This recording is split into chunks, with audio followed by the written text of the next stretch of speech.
কোথায় যাচ্ছিস তুই? এই, কি এরকম ভাবে তুই পথ কেন আটকেছিস আমার? অনেক হয়েছে তোর খেলা, এবার তোর খেলা বন্ধ করতে হবে। মানে তুই কি আমাকে ভয় দেখাচ্ছিস? ভয় দেখানোর দিন চলে গেছে পলাশ, এবার এসেছে করে দেখানোর সময়। কি করবি আমাকে? মারবি? সরে যা, সরে যা বলছি। এখন আমাকে বাড়ি যেতে হবে, বাড়িতে বউ অপেক্ষা করছে। সবার বাড়িতেই তো কেউ না কেউ অপেক্ষা করে। তোর বউ না এবার থেকে অপেক্ষা করতেই থাকবে তোর। মানে কি বলতে যাচ্ছিস তুই? যেটা বলতে চাইছি খুব সাধারণ, তোর এতদিনের চিটিংবাজি সব জানতে পেরে গেছি রে আমরা, তাই তোকে সফট করা আমাদের প্রয়োজন হয়ে পড়েছে। কেন কেন কি করেছি আমি? যে থালায় খাবি আর সেই থালাতেই ফুটো করবি, তোর মতো নেমো খারামকে বাঁচিয়ে রাখতে নেই। কি করেছি বলবি তো? কি করেছিস তুই ভালো করেই জানিস। এই যে বললি যার জন্য তোকে বাড়িতে যেতে হবে, তুই তাকেও ধোঁকা দিচ্ছিস। তুই কি বেশি বুঝিস নাকি? এই, বোঝানোর সময় চলে গেছে পলাশ, এবার সময় এসেছে করে দেখানোর। বাবা গো! আরে অনেক দেখেছি ব্যাটার খেলা, অনেক সহ্য করেছি, এবারে ওপরে গিয়ে তোর খেলা দেখাবি শয়তান।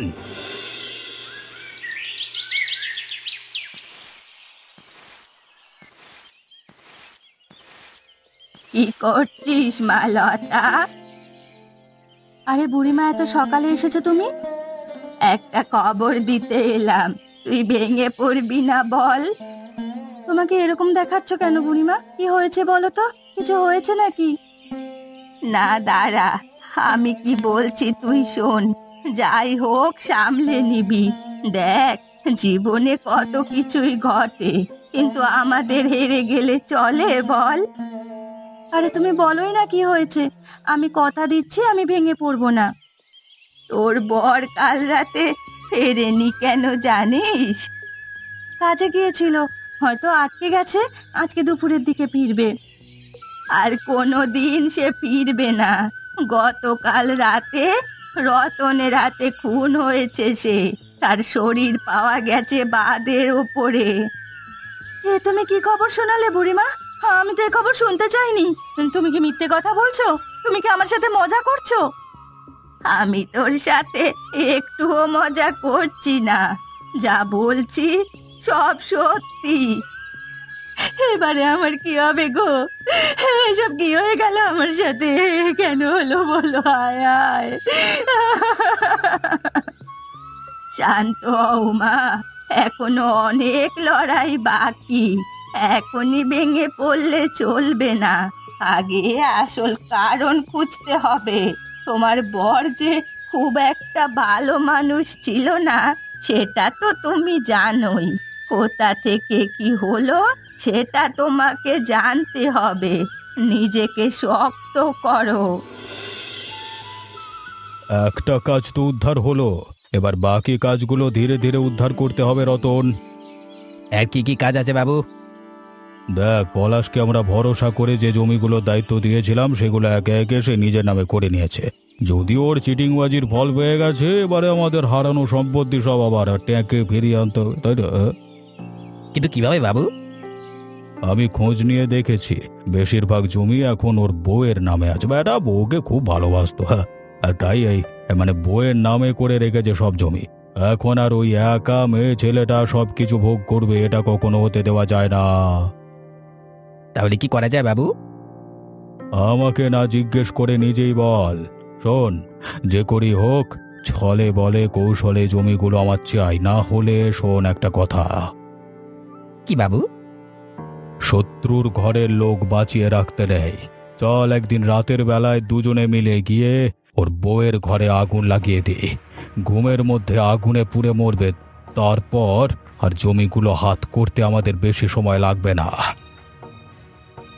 কি হলো, চুপ করে আছিস কেন? মানে বলছিলাম বাবু, পলাশ আমাদের ক্ষতি করেছিল, পলাশকে মেরেছিলাম ঠিক আছে, কিন্তু বউ তো আমাদের কোনো ক্ষতি করেনি। মানে তাহলে এরকম খারাপ কাজ যদি মানে ওর সাথে করি, তাহলে পাপের ভাগিদার তো আমাদেরই মানে হতে। বা আরে পাপ পুণ্যের ঠেকা নিয়ে বসে আছিস নাকি?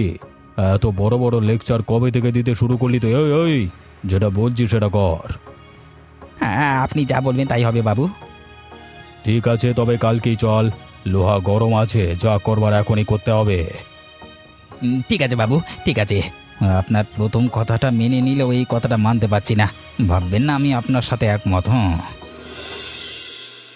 হ্যাঁ, এই নীলু, কি কেলেঙ্কারি করেছিস রে? বুড়ো দামড়া বয়সে এখনো মাটি মেখে বসে আছিস? তোমাকেও মাখাবো ঠাকুমা। দেখ, আমি চান করে আসছি পুকুর থেকে, একদম আমার কাছে আসবি না, মার খাবি কিন্তু। আমি তো তোমাকে মাখাবো বলি বসে আছি। দেখ নীলু, আমার অনেক কাজ বাকি আছে, তোর সাথে ছেলে মানুষই করার সময় নেই। হে, কি মজা কি মজা, আবার দেবো। এই, তুই আমার দিকে একদম ছুটে আসবি না বলে দিচ্ছি, আমি কিন্তু তোকে বারণ করছি, আসবি না। যাবো, আমি তোমার দিকে যাব। কি মজা কি মজা। কিরে, কেরোসিন আগুন সব গুছিয়ে নিয়েছিস তো? সব কিছু গুছিয়ে নিয়েছি। ভালো করে মন দিয়ে শোন। এই রাতের বেলায় বউটা নিশ্চয়ই অচেতন হয়ে ঘুমাচ্ছে। চুপচাপ গিয়ে আগুন লাগিয়ে দেব, ঘুমের মধ্যে পুড়ে ছাই হয়ে যাবে। কাল কেউ সন্দেহ করবে না যে কাজটা আমরা করেছি বলে। বাবা, আমি কিন্তু আবার আপনাকে বলছি, কাজটা ঠিক হচ্ছে না। কি ঠিক হচ্ছে না শুনি? ঠিক ভুলের জ্ঞান তুই আমাকে দিবি? এই, তোর থেকে শিখতে হবে কোনটা ঠিক কোনটা ভুল। আমরা কিন্তু অন্যরকম ভাবেও কাজটা হাসিল করতে পারতাম। বললাম তো, আমার পথেই আমি চলবো। তুই আমার কাছে কাজ করিস, আমি যা বলবো সেটাই করবি। আর যদি না করি তাহলে আপনি কি করবেন? এই বেটা, এই বেশি বকিস না। দেখ, সামনে ওই শয়তান মেয়ে ছেলেটার ঘর। চল, চুপচাপ গিয়ে আগুন লাগিয়ে দে। বেশি দয়া মায়া দেখাতে যাস না। আমি পারবো না বাবু, আমি পারবো না। পারতে তোকে হবেই, এটা আমার আদেশ। হরিপদ, এতদিন তুমি শুধু ভালো রতনকে দেখেছো, বদমাস রতনকে এখনো দেখোনি। কি দেখাবি তুই? কি দেখতে বাকি আছে তোর কাছে? আমার কথা শুনে তুই এতদিন লোককে মেরে এসেছিস, লোকের জমি হাত করে এসেছিস, আর এখন তুই আমাকে চোখ দেখাচ্ছিস। সাবধান করছি, শেষবার বলছি, ফিরে চলুন। ফিরে আমি যাব না, তোর যা করবার আছে করে নে। এই ছুরি দিয়ে আমি খতম করেছি পলাশকে, আর বুড়ো তোকেও আজকে আমি এখানে পুঁতে রাখবো। মরে গেলাম।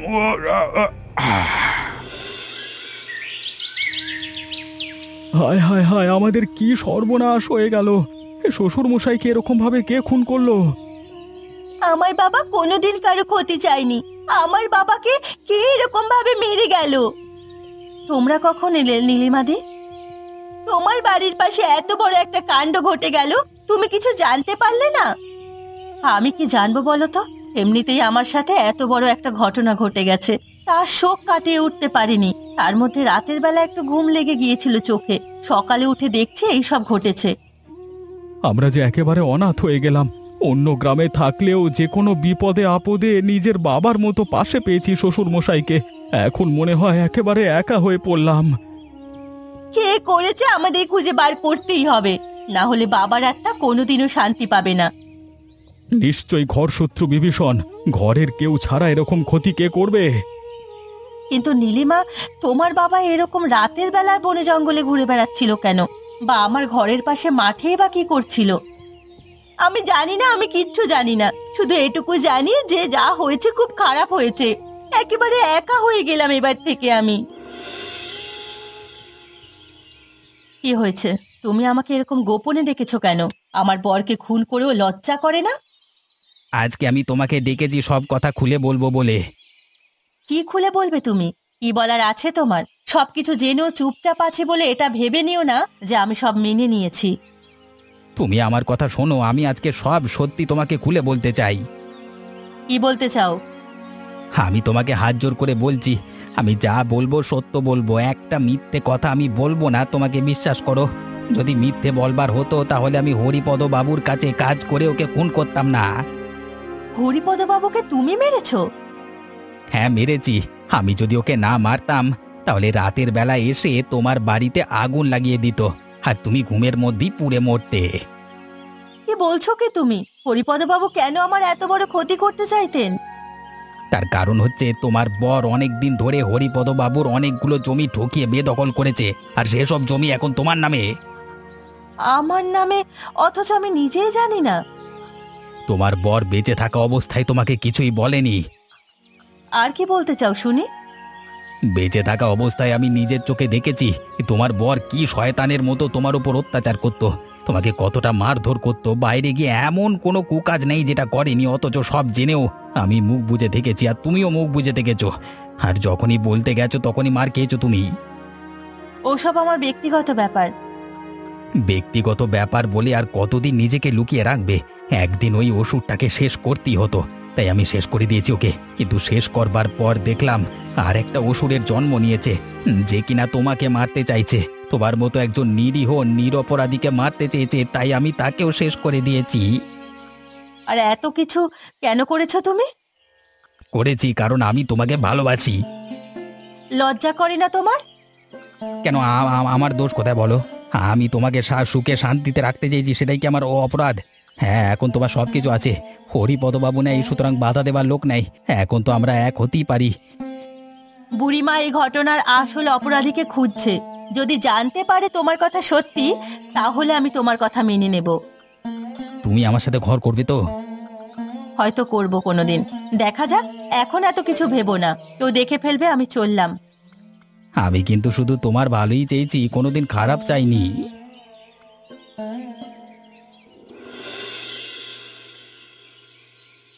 লতা, তুই যে কাজের দায়িত্ব আমায় দিয়েছিস, আমার জানা হয়ে গেছে। কি জানতে পেরেছো বুড়িমা? আমি জানতে পেরেছি যে রতন পলাশকে খুন করলেও আসল দোষ হরিপদ বাবুর মেয়ে জামাই। মানে কি বলছো তুমি? হ্যাঁ, আমি ঠিক কথাই বলছি। আমাকে একটু খুলে বলবে? বলছি, শোন তাহলে।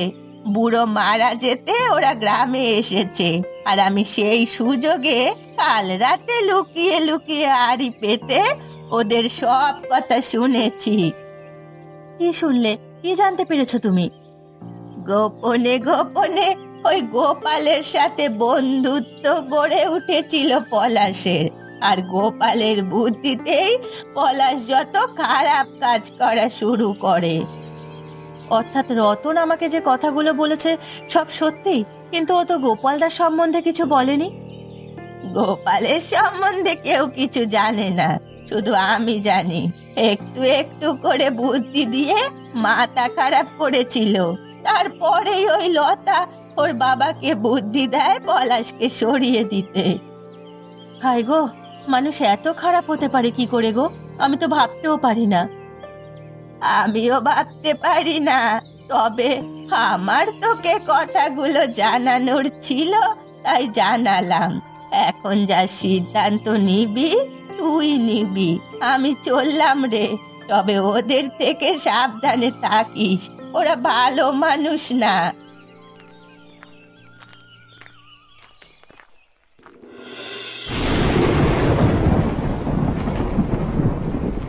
ওগো শুনছো? ওঠো ওঠো, এখন এসব কি হচ্ছে? আমি তো কিছুই বুঝতে পারছি না।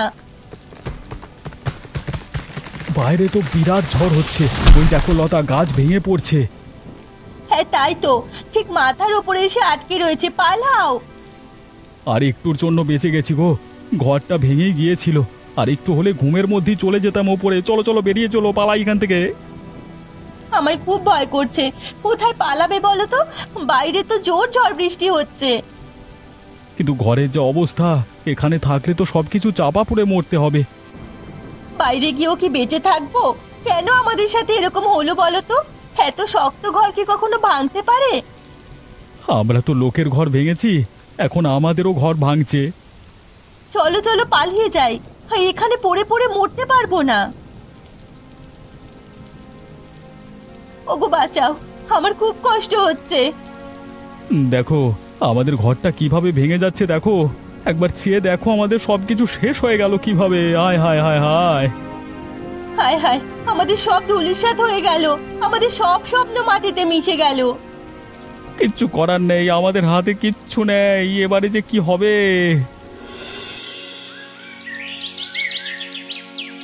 কাকিমা, ও কাকিমা, আমি তোমাকে মা বলে ডাকবো গো। হ্যাঁ, ডাক না। আমি কি তোকে মানা করেছি? আমাকে তো কেউ মা বলে ডাকে না। তুই মা বলে ডাকলে আমি খুব খুশি হব। ঠিক আছে, আমি এখন থেকে তোমাকে মা বলে ডাকবো। কিন্তু তুমি যে আজকে হঠাৎ করে আমাদের জমি চাষ করতে শুরু করলে। তোর ঠাকুমা অসুস্থ, তাই ভাবলাম একদিনের জন্য আমি এটুকুই করতে পারি। তুমি এর আগে কখনো আলু চাষ করেছো? তুই জানিস না রে, আমার বাপের বাড়িতে অনেক বড় আলুর জমি ছিল, আর সেজন্যই আমি আলু চাষ খুব ভালো করতে পারি। আসলে কি বলতো, ঠাকুমার তো বয়স হয়ে গেছে, তাই এখন মাঝে মাঝে অসুস্থ হয়ে পড়ে। তোকে কোনো চিন্তা করতে হবে না। তোর ঠাকুমা আমার জন্য যা কাজ করে দিয়েছে তার জন্য আমি সারা জীবন ঋণী থাকবো ওনার কাছে। এটুকু তো সামান্য। সকাল থেকে তো খাচ্ছো, একটু জল খাবে তুমি? আমি এনে দেবো। তোকে অত কিছু ভাবতে হবে না, তুই এখানে চুপ করে বস। বাচ্চা ছেলে, বড় বড় বড় কথা বলিস তুই। আর একটুখানি কাজ করে নিয়ে দুপুরে খেতে যাব দুজনে একসাথে। ঠিক আছে, আমি তো সেই কোন ছোটবেলায় নিজের বাবা মাকে হারিয়েছি। এখন থেকে তুমি আমার মা, আমি তোমাকে মা বলে ডাকবো। আমি তোমার সব কথা শুনবো, কেমন? উফ, খুব ঠান্ডা লাগছে গো, আর আমি পারছি না। বিশ্বাস করো, খুব কষ্ট হচ্ছে। কষ্ট তো আমারও হচ্ছে গো। ওরে বাবা, উফ। কাল সারা রাত বৃষ্টিতে ভিজে এই অবস্থা হয়েছে। আশেপাশে কোথাও ডাক্তার নেই, আর ডাক্তার বা কবিরাজ ডাকতে যাওয়ার মতো ক্ষমতাও নেই। কেউ কি সাহায্য করতে আসবে না? কেউ কি জানেও না আমাদের এত বড় বিপদ হয়েছে? কি জানি কেউ আসবে কিনা, সবই তো কপালের ওপর। নিজেদের কপাল তো খারাপ করেছি নিজেরাই। সত্যি এত লোভ না করলেও বোধহয় চলতো, একটু বেশি লোভ করে ফেলেছিলাম আমরা। কোনোদিন ভাবতেও পারিনি এত বড় অঘটন ঘটে যাবে আমাদের সাথে। ওগো, তুমি ঠিক আছো? তোমাকে দেখে তো মনে হচ্ছে না তুমি ঠিক আছো। কতক্ষণ ঠিক থাকবো জানি না, তবে ঠিক থাকার চেষ্টা করছি। আমি যদি না থাকি, তুমি নিজেকে বেশি কষ্ট দিও না। তুমি কিন্তু নিজে ঠিক থেকো। থাকবে না মানেটা কি? কিছু হবে না তোমার। আমি যাচ্ছি, ডাক্তার ডেকে আনছি। শরীরে একদম ক্ষমতা নেই গো, একটুও বল পাচ্ছি না শরীরে। আমি বুঝতে পারছি না কি হবে, কিভাবে তোমাকে বাঁচাবো। ওই বাবা, আমার কথা ছেড়ে একটু নিজের কথা ভাবো। আমার কিছু হবে না যদি তুমি নিজেকে ঠিক রাখো, তাহলে আমিও ঠিক থাকবো, বিশ্বাস করো। উফ উফ।